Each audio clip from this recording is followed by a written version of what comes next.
Viper4567 here with Random Pay-Per-Views Episode 2. This is WWE No Way Out 2009. So, after the first episode 2 weeks ago, we're here with Episode 2, which is No Way Out. As I've said, I'm not going to be doing pay-per-views in order. There's going to be... There might not be... Let's just say, like, the next pay-per-view could be, we say, from 2006, whatever, blah, blah, blah. I'm just doing it out of complete and utter randomness. It could be one from the same pay-per-view, same year, or vice versa, whatever. So, this was in Seattle, Washington, in the Key Arena. I must say, another amazing pay-per-view, I must say. Really enjoyed it. Probably not as good as Money in the Bank, maybe. Maybe not, I don't know. But yeah, so. The first match was the SmackDown WWE title match, Elimination Chamber. I was surprised enough with that, considering, I don't know, just thought maybe the ECW match might kick it off, but then again they probably wanted something to really kind of kick off the show. And I'm surprised there was two champions being crowned, two new world champions basically crowned, which was a bit weird. So yeah, the first one was Triple H defeating The Undertaker, Jeff Hardy, Vladimir Kozlov, The Big Show, and Edge in a very, very good Elimination Chamber match. Edge and Jeff start off the match. Couple of clotheslines from Jeff. Big boot then from Edge, gets 2. Edge chokes Hardy on the ropes and then covers him for 2. Nice Hurricane Runner from Jeff and then a low drop kick. Jeff goes for Twist of Fate, gets counted. Edge goes for execution, gets reversed into a Twist of Fate. Jeff then misses the Swanton Bomb. Edge goes for the Spear Burst, counted into an inside cradle, and pins Edge. So Edge is gone within the first 3 to 4 minutes, which is kind of a little bit surprising. Like, I thought the match would go from downhill from there, because obviously next in then was Vladimir botch Kozlov, basically. Basically 5 minutes of absolute boredom. Well, 10 minutes if you include the next one, which is Big Show. He does a big boot. The pace, obviously, the match goes from fast pace to basically 5 miles an hour in traffic, basically. Has to be one of the worst wrestlers of all time, though. Headbutt to the stomach of Jeff, which was nice. Jeff then on the top rope, Vladimir Kozlov kicks him right into the gut, and that gets Jeff down onto the mat, pins him, but gets 2. Backbreaker gets 2, and then Big Show's in, and then basically it gets more and more boring. Big Show stands on Jeff's ribs. It looked really painful, I must say, though. Kozlov and him team up on Jeff, basically one up on each other. Triple H then comes in, thank God. Facebuster to Show, and then a high knee to Kozlov. Nice spinebuster from Triple H on Big Show. Kozlov goes headfirst into the chamber pod. Sidewalk slam gets 2 for Big Show on Triple H. Military press slam then on Triple H by Big Show. Show then rams Triple H's head into the steel chains. Show then rams Jeff into Triple H and rams himself then into the chain. Then Whisper in the Wind on Triple H from Jeff. Taker comes in and goes straight for Big Show. Snake Eyes then on Kozlov, flying clothesline on Big Show. Then Taker then goes for Old School and then jumps onto Show, who's on the outside of the ring, basically on the floor of the chamber, and basically DDT, which was absolutely cool. Then he gets then Old School on Triple H. Taker then with a last ride on Kozlov, he's gone, thank fuck. Chokeslam on Taker then from Big Show. Triple H then gets the pedigree, but gets backdrop onto the steel by Big Show. Show then launches Jeff into Triple H. Show rams Triple H then into the change. Then Jeff goes cross first into the change while he was on top of the chamber pod. Taker then with a superplex on Big Show. Then a pedigree from Triple H. And then a Swanton Bomb from Jeff to get from the top of the chamber pod on Show, and that get rid of him. Taker then goes for Old School and Triple H. But Old School on Jeff, but Triple H pulls the leg of Taker. He goes crotch first into the ropes. Jeff uses Taker's back as momentum and does poetry in motion on Triple H. Tombstone then on Jeff gets rid of poor old Jeff Hardy. Nice big boot then from Taker. Triple H rams Taker into the steel change. Taker then with a choke slam, which only gets 2. Taker then goes for Snake Eyes, but Triple H counts it into a spinebuster, gets 2. Taker goes for Tombstone on the outside. Triple H reverses it into kind of a Tombstone position himself, but then Taker excuse me, gets that basically gets him back up and gets the Tombstone, and Triple H puts his leg on the rope before the 3. And pedigree gets 2. Taker goes for the last ride, but Triple H counts it into another pedigree, and that gets the win. And what was a fantastic match, 4 stars easily. fantastic match. Shame Triple H won though. But sure, who cares? I was either going to be Taker or Triple H anyway, probably, because Jeff Hardy was not going to get another title run. Well, whatever. Next match then is Randy Orton. Randy Orton versus defeating Shane McMahon in a very good street fight, or no disqualification, whatever it was. Randy does a promo before the match saying how is his father at home in his bed with his wife, hoping and praying that Shane would avenge him, but it will not happen, and it will be the first that Vince will be completely and utterly helpless. Randy says he will not stop fighting until he finishes the entire McMahon family. He will make his legacy at the expense of the McMahon. So, which was a very good actually promo, I must say. Randy Orton was hot back then, like really, like he was the top heel by a country mile. Like the stuff he done between late 2008 and then probably towards the middle of 2009. Oh god, I tell you, goosebumps. We started the match then with some nice right hands from Shane McMahon. Nice neck breaker then from Orton. Orton exposes the turnbuckle. Orton rams Shane into the exposed turnbuckle back first. Shane hits Orton then with a kendo stick a few times. Clothesline from Shane on the outside. Shane hits Randy with a television monitor, which splits him basically wide open. The last time we'll ever see anyone. This was the last time you ever see a wrestler actually get that busted open in a match, by the way. Orton's on the table. Shane goes to the top, but Legacy comes out and attacks Shane. Rhodes then hits DiBiase with a chair after Shane, ducking Shane with a DDT on the chair on Rhodes and then coast to coast. Shane then eventually gets onto the top rope, does his elbow off the top, but Orton gets out of the way, so he crashes through the table. Randy with a DDT from the ropes, which gets 2. Orton sets up the table and gets Shane onto the top rope and superplex through the table. That only gets 2.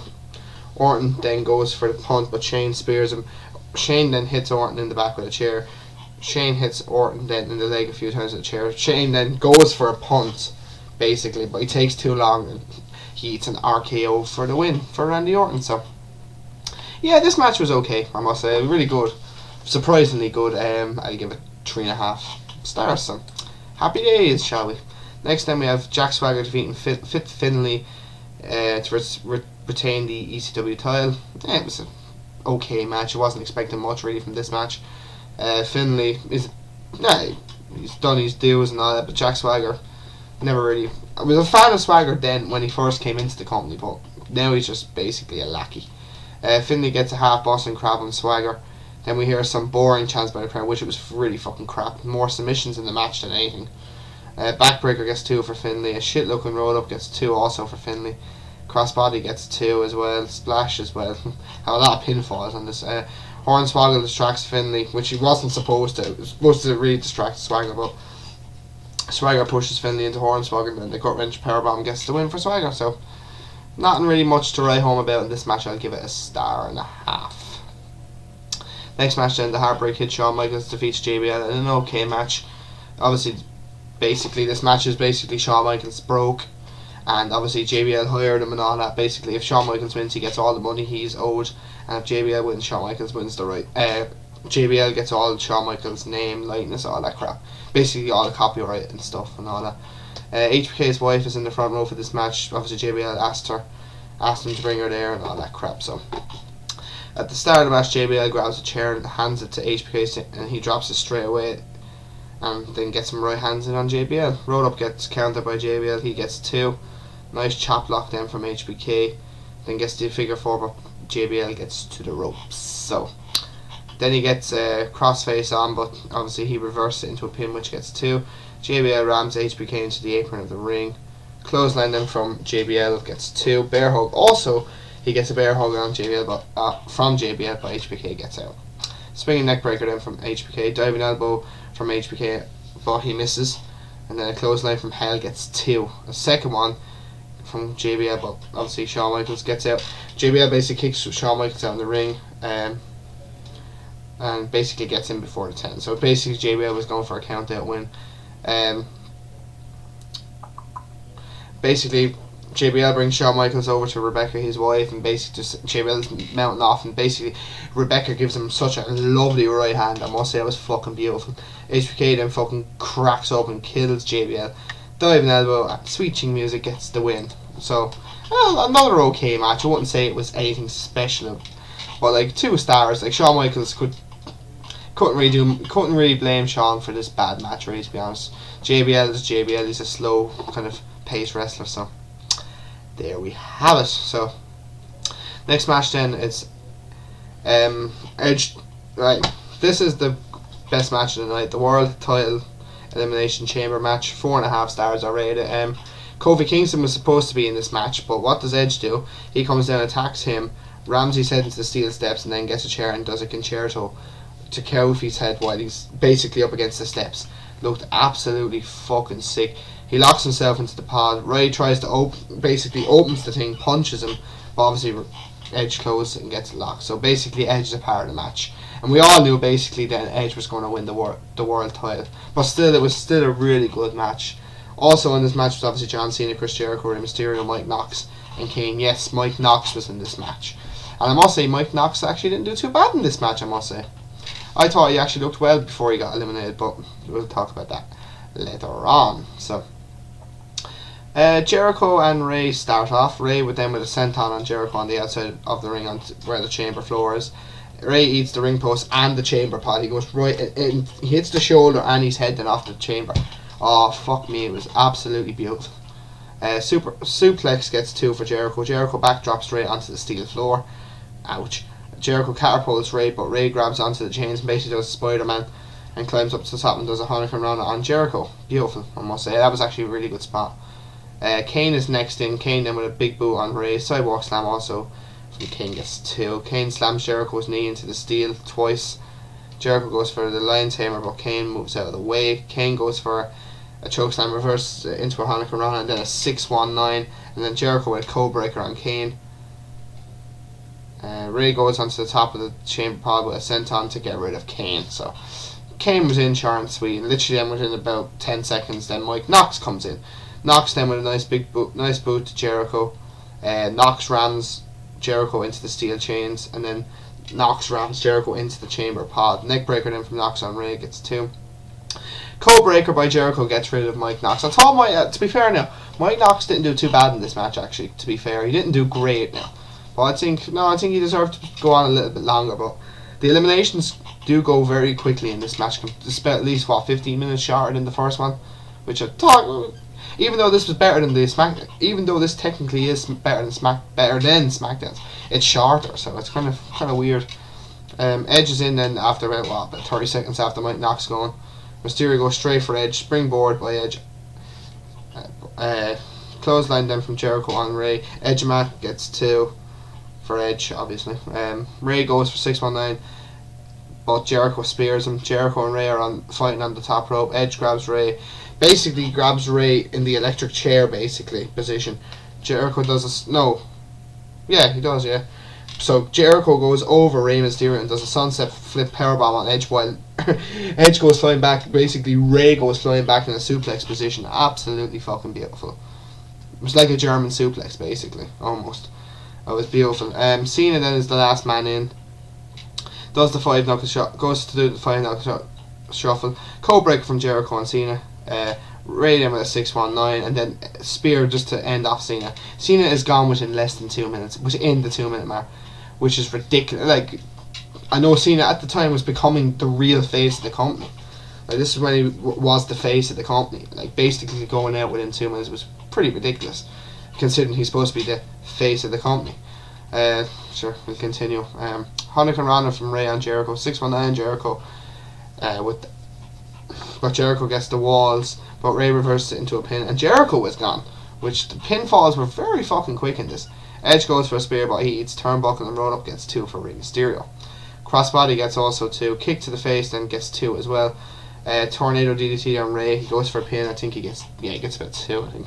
Edge then with a big boo and falls onto the outside of the chamber. Edge goes for a powerbomb, but Ray reverses it into a kind of an X Factor type thing.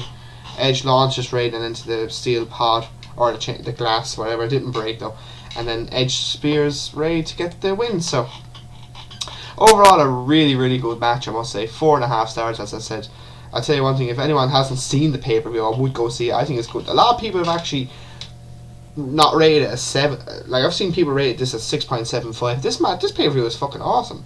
Like, yeah, there's 3 matches really were good and 2 matches were okay, but like, Jesus, the pay-per-view itself was pretty decent. I'm giving it I'm going to give this an 8.75. I'm going to give this an 8.75. Like, I wouldn't give it a 9 because there was only 5 matches on the card, and fair enough, there was 2 4-star matches in it, right? But still, an 8.75 I think is fair. So yeah, so this was the review of No Way Out 09.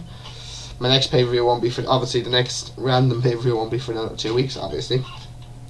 I don't know when I'm going to do the Attitude Era yet, because I'm taking a break from it for a while, plus I'm doing Raw and SmackDown Thoughts as well, so I will be doing the Attitude Era again. Royal Rumble obviously will be coming up. I'm gonna, as I said, I haven't moved house just yet. Still waiting on kind of. I'd rather wait till kind of I'm in the new house to do the Attitude Era, so you could be waiting a while for that. So, but still, go see this pay-per-view, lads, and I will SmackDown, Raw and SmackDown Thoughts. So, and overall, I give the show an 8.75, as I've probably already said. So this was the Viper 4567, guys, and have a good day, have a good evening, lads. So, take it easy.